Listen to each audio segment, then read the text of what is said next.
ভোরের নীরবতা ভেঙে আচমকাই কেঁপে উঠল মাটি। কয়েক সেকেন্ডের সেই কম্পনে ছড়িয়ে পড়ে আতঙ্ক। এক দেশের মাটিতে শুরু হওয়া এই ঘটনা মুহূর্তেই অনুভূত হয় সীমান্তের ওপারেও। কি ঘটেছিল সেই ভোরে, আর কেনই বা একসঙ্গে নড়ে উঠল একাধিক এলাকা?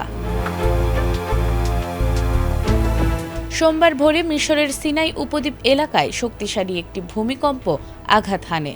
তবে এর কম্পন শুধু মিশরেই নয়, দক্ষিণ ইসরায়েল ও ডেড সি এলাকাতেও অনুভূত হয়েছে বলে জানিয়েছে জেরুজালেম পোস্ট। মিশরের national research institute of astronomy and geophysics জানিয়েছে ভূমিকম্পটির মাত্রা ছিল 5.6। এর উৎপত্তিস্থল ছিল সুয়েজ শহর থেকে প্রায় 38 কিলোমিটার উত্তরে।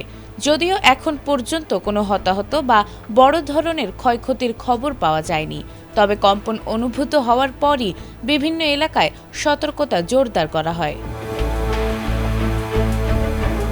মিশরের রেড ক্রিসেন্ট জানিয়েছে, যেসব প্রদেশে কম্পন টের পাওয়া গেছে সেখানে জরুরি সাড়াদান পরিকল্পনা চালু করা হয়েছে।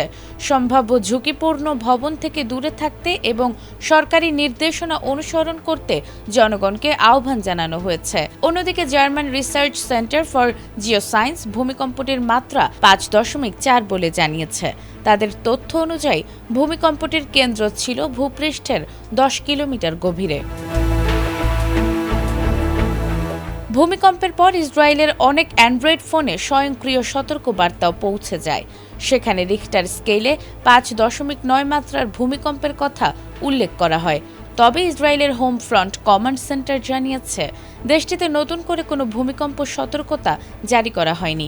তাদের ভাষ্য, ভূমিকম্পটির উৎপত্তি হয়েছে মিশরের সিনাই উপদ্বীপে। নাজমুন নাহার জান্নাত, এটিএন বাংলা।